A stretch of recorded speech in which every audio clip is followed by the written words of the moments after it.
السلام علیکم ورحمۃ اللہ وبرکاتہ۔ میں ہوں ہومیوپیتھک ڈاکٹر امجد محمود اور آج ہمارا موضوع ہے پتے کی پتھریاں اور مناسب غذا۔ تو سب سے پہلے جو چیزیں آپ کو نہیں کھانی وہ آپ کو بتا دیتا ہوں کہ فیٹی میٹ جو ہے وہ آپ نے بالکل اس کی پرہیز کرنی ہے، وہ نہیں کھانا۔ اس کی بجائے آپ لین میٹ جو ہے جس میں بالکل ہلکی سی چربی ہوتی ہے وہ آپ استعمال کر سکتے ہیں۔ مثلاً چکن ہے، فش ہے، وہ آپ استعمال کر سکتے ہیں، لیکن وہ بھی بغیر سکن کے۔ اس کی سکن جو ہے وہ آپ نے استعمال نہیں کرنی اور فرائی کر کے نہیں کھانا، بلکہ آپ اس کو بوائل کر سکتے ہیں، بیک کر سکتے ہیں یا پھر گرل کر سکتے ہیں۔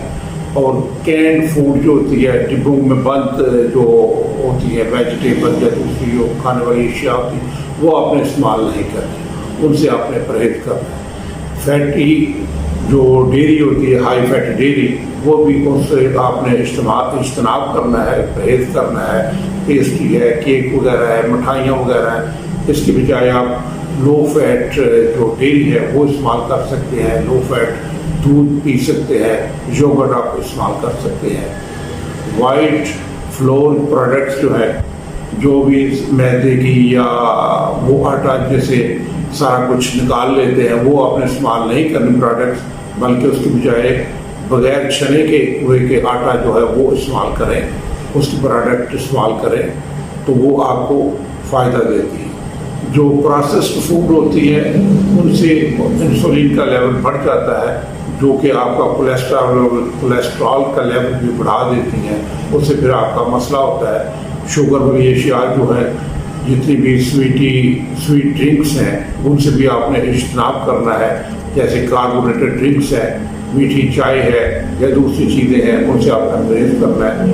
وہ آپ کے پتے کو نارمل کام کرنے سے روکتی ہیں، متاثر کرتی ہیں اس کو۔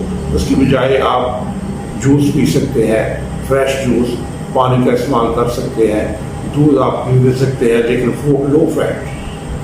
پانی جو ہے وہ آپ کی جو جتنی امپیورٹیز ہوتی ہے، کثافتیں ہوتی ہیں، ان کو پیوریفائی کر دیتا ہے، فائدہ دیتا ہے، اور پھر ہائیڈریشن میں بھی وہ کام آتا ہے آپ کی، وہ پانی کی کمی بھی نہیں ہونے دیتی۔ تو اس سے آپ پتے کا معاملہ جو ہے بہتر ہوتا ہے۔ پرہیز کریں گے تو انشاءاللہ تعالیٰ آپ بہتر رہیں گے۔ لیکن آپ نے یہ جو ہے نا پرہیز کرنی ہے، آپ نے سیلف میڈیکیشن نہیں کرنی، بجائے اس کے کہ آپ کسی ہومیوپیتھک ڈاکٹر سے مشورہ کر کے اس کی رائے کے مطابق جو بھی آپ کے علامات کے مطابق دوائی بنتی ہے وہ استعمال کرنی ہے۔ اور اگر آپ نے ابھی تک ہمارا چینل سبسکرائب نہیں کیا تو وہ آپ سبسکرائب کر لیں، تاکہ آئندہ آنے والی ویڈیو جو ہے وہ آپ کو فوراً ملتی رہے۔ شکریہ۔